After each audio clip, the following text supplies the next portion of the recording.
आज इस मंच से आवाम को एक बड़ा संदेश भी गया है। क्यों छाया साहब, आपको भी मिला है?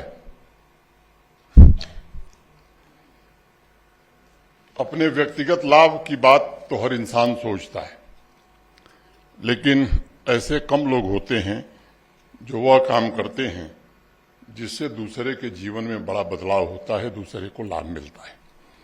अवाम में मानवता के ऐसे सच्चे चेहरे भी हैं जो सुख को दूसरों के साथ बांटना चाहते हैं ताकि दूसरों का दुख दूर हो सके। और जिस समावेशी विकास की परिकल्पना हमारे संविधान निर्माताओं ने, नीति निर्माताओं ने की थी, उसे पूरा किया जा सके। एक दूसरा बड़ा संदेश जो इस मंच से जा रहा है वह यह है कि इंसान को प्रकृति के साथ तालमेल बनाकर, तादात्म्य बनाकर चलना सीखना ही होगा। आज सबसे बड़ी चिंता क्लाइमेट चेंज और उसकी वजह से बढ़ने वाली प्राकृतिक आपदाओं, नेचुरल कैलेमिटीज को लेकर के है। अभी बताया गया कि अगस्त का महीना जम्मू और कश्मीर दोनों संभागों के लिए बड़ा ही चुनौतीपूर्ण रहा। जम्मू के लिए विशेष रूप से चुनौतीपूर्ण रहा। जम्मू संभाग में सबसे ज्यादा प्रभावित था। 10 जिलों में एक के बाद एक प्राकृतिक आपदाओं ने सामान्य जनजीवन को पूरी तरह से अस्त व्यस्त कर दिया था। लेकिन ये सिलसिला अगस्त से नहीं शुरू हुआ। ये मुझे लगता है कि ऑपरेशन सिंदूर के बाद से ही जम्मू कश्मीर में ये सिलसिला शुरू हुआ था, जब पाकिस्तान की सेलिंग के कारण बहुत सारे लोगों का घर बर्बाद हुआ, अनेक बहुमूल्य जानें गईं, अनेक नागरिक प्राकृतिक हादसा के शिकार हुए हैं, लोगों की संपत्ति का बड़ा नुकसान हुआ है, सरकारी इंफ्रास्ट्रक्चर की भारी तबाही हुई है और कई दिनों तक तो जीवन पूरी तरह से थम सा गया था। यही मंजर देश के बाकी हिस्सों में भी देखने को मिला। विशेष रूप से हिमालयन क्षेत्र के जो राज्य हैं वो भी भीषण प्राकृतिक आपदाओं का सामना कर रहे थे। अनेक नागरिक असमय हमसे बिछुड़ गए। सैकड़ों परिवारों की संपत्ति और घर का नुकसान हुआ। हजारों परिवारों के सर से छत चली गई। प्रशासन के एक आंकड़े के मुताबिक जम्मू संभाग में लगभग 42-4300 से ज्यादा घर पूरी तरह से तबाह हुए हैं।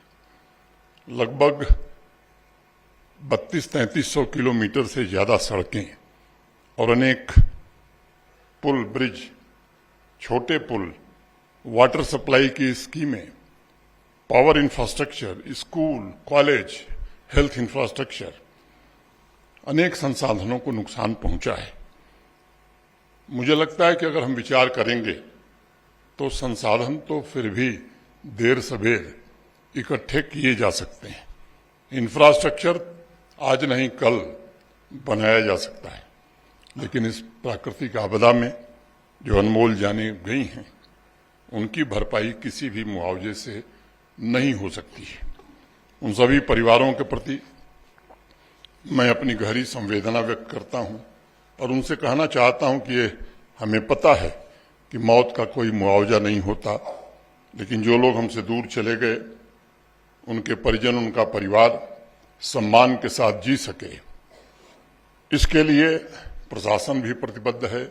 जम्मू कश्मीर की सरकार हो या माननीय प्रधानमंत्री जी के नेतृत्व में चलने वाली भारत सरकार हो, ये सभी लोग प्रतिबद्ध हैं। पिछले दिनों भारत के रक्षा मंत्री श्री राजनाथ सिंह जी, भारत के गृह मंत्री श्री अमित शाह जी, भारत सरकार के वरिष्ठ अधिकारियों की एक टीम जम्मू कश्मीर में आए, दौरा किए, आकलन किया, नुकसान का जायजा लेकर के एक रिपोर्ट भारत सरकार को प्रस्तुत की गई। भारत सरकार और प्रधानमंत्री जी का यह प्रयत्न है, प्रतिबद्धता भी है कि जम्मू कश्मीर पुनः जो नुकसान हुआ है उसकी भरपाई कर सके, विकास की गति को आगे बढ़ाया जा सके और आम लोगों की जिंदगी पटरी पर लौट सके। एक दूसरा, आज ही 5000 से ज्यादा प्रधानमंत्री ग्रामीण आवास योजना के घर प्रधानमंत्री जी के विशेष हस्तक्षेप के कारण जम्मू कश्मीर के लिए आज ही स्वीकृति पत्र जम्मू कश्मीर प्रशासन को प्राप्त हुआ है। एक दूसरा भगीरथ प्रयास प्रकृति के नुकसान की भरपाई है। कई दशकों से क्लाइमेट चेंज की वजह से हो रहे इंफ्रास्ट्रक्चर के नुकसान की भरपाई तो देर सबेर हो जाती है, लेकिन प्रकृति और प्राकृतिक संसाधनों का जो नुकसान हो रहा है उसकी भरपाई कैसे होगी, एक बड़ा प्रश्न चिन्ह आज खड़ा हो गया है। और आज यहाँ अनेक ऐसे इमरजेंसी रिस्पॉन्डर्स हैं, समाज के विभिन्न तबकों के लोग हैं, प्रबुद्ध लोग हैं।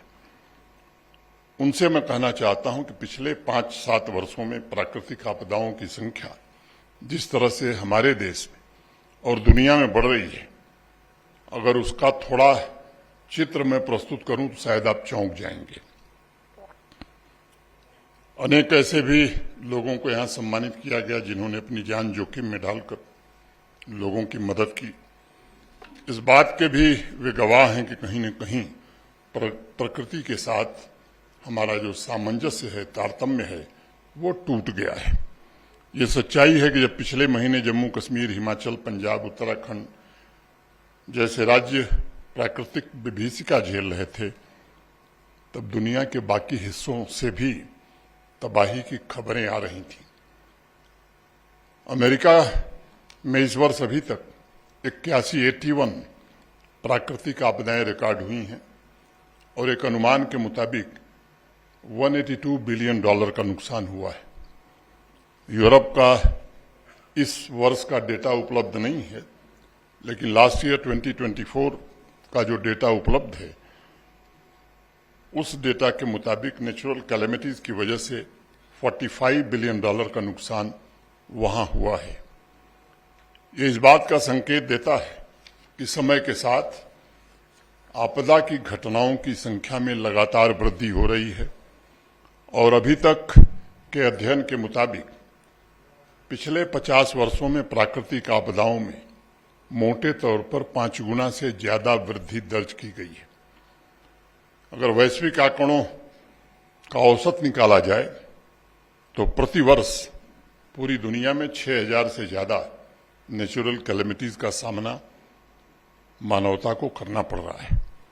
यूनाइटेड नेशंस की रिपोर्ट के मुताबिक अगर ये स्थिति बनी रही तो 2030 तक विश्व को प्रतिदिन कोई न कोई एक प्राकृतिक आपदा रोज प्रभावित करेगी। पिछले वर्ष अगर पूरे विश्व में प्राकृतिक आपदाओं में हुए नुकसान का एक मोटी अनुमान आप लगाएंगे तो 2024 में कुल नुकसान लगभग $320 बिलियन का हुआ है और 15,000 से ज्यादा नागरिकों ने अपनी जान गंवाई है। अभी 2 दिन पहले मैं नासा के द्वारा पेरू में आए प्राकृतिक आपदा का नक्शा मैप देख रहा था। वहां एक पहाड़ है वल्लुन राजू, उसका पूरा एक बड़ा हिस्सा नीचे गिर गया और वो जो नीचे बसे हुई कम्युनिटी थी वो पूरी तरह से तबाह हो गई। प्राकृतिक आपदा की वजह से इस वर्ष मई के महीने में न्यूजीलैंड के शहर वेलिंगटन में इमरजेंसी घोषित करनी पड़ी। ये उदाहरण और आंकड़े इसलिए मैं आपके सामने रख रहा हूं क्योंकि समूचे समाज के कंधों पर प्रकृति और विकास के बीच संतुलन बनाने की एक बड़ी भारी जिम्मेदारी आ पड़ी है। एक तरफ हम अनिश्चित भविष्य की ओर तेज गति से बढ़ रहे हैं, बिजनेस से लेकर सोशल लाइफ में पूरी तरह से ट्रांसफॉर्मेशन हो रहा है।